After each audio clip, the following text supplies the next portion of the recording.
Bonjour, bienvenue dans le cours de statistique descriptive. Dans cette vidéo, nous allons parler de la symétrie en statistique. On parle de symétrie dans le cas d'une distribution statistique.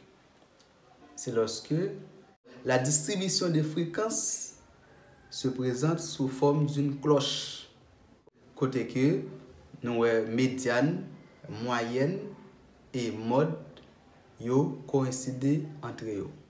Ce n'est pas toute distribution qui est symétrique. Il y a des distributions qui sont dissymétriques ou encore asymétriques.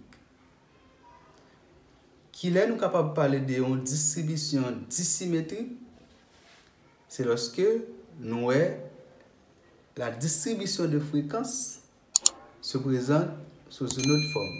On dit qu'une distribution de fréquences est positivement dissymétrique si la portion de la courbe située à droite du sommet est plus longue. Laissez nous parler d'une distribution de fréquences positivement dissymétrique.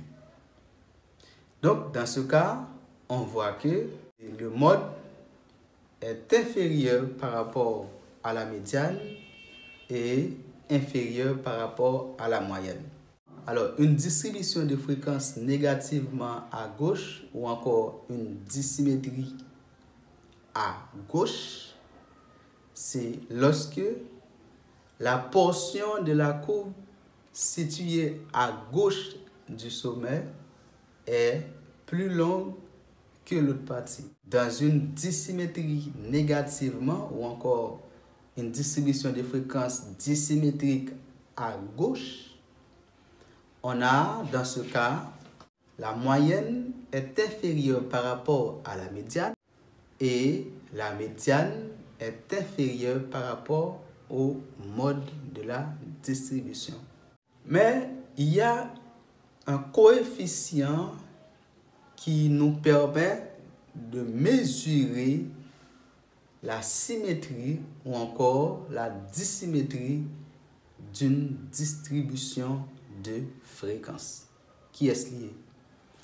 Nous allons voir maintenant comment nous sommes capables de mesurer la symétrie ou dissymétrie d'une distribution à travers un coefficient que l'on appelle le coefficient de Pearson. Avant tout, vous abonnez à la chaîne là déjà. Si vous pouvez abonner à la chaîne là, j'invite vous à faire ça. Pas oublier quitter un commentaire pour nous, dire qui sont pensés. Le coefficient de Pearson, c'est un coefficient qui permet que nous mesurions la symétrie ou encore la dissymétrie d'une distribution de fréquences. Ce coefficient est égal à 3 fois la différence entre la moyenne et la médiane divisé par les 4 types de la distribution.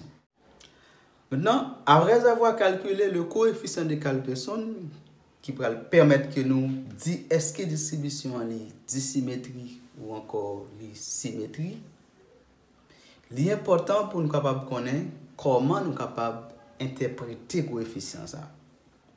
Pour nous interpréter le coefficient, l'important pour nous préciser pour nous que le coefficient de Pearson se situe entre -1 et 1.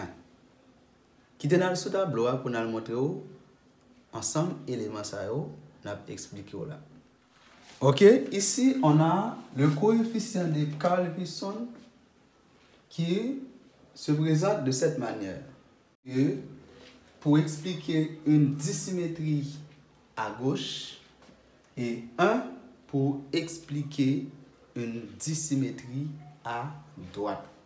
Si le coefficient de dissymétrie est négatif, on peut dire que cette distribution est dissymétrie à gauche.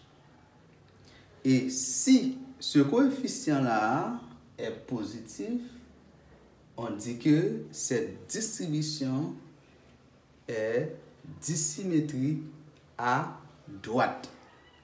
Et si le coefficient est nul, CD est nul, on dit que cette distribution est symétrique. Alors, quittez-nous utiliser un petit exemple qui permet que nous calculer le coefficient de dissymétrie de Karl Pearson. À travers cet exemple, on donne la moyenne d'une distribution X bar qui est égale à 61. Et on a la médiane de cette distribution, alors 61.3.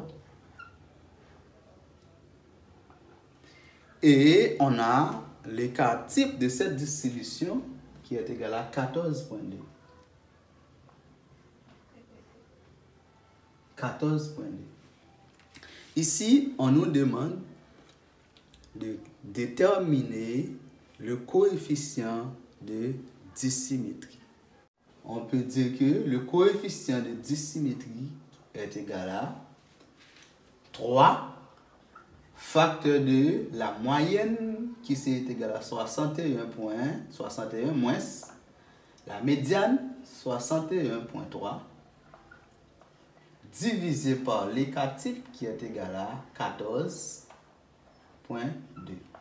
Le coefficient est égal à moins 0,021. Le coefficient de dissymétrie est négatif. Nous sommes capables de dire que distribution ça légèrement dissymétrie à gauche. Merci, à la prochaine.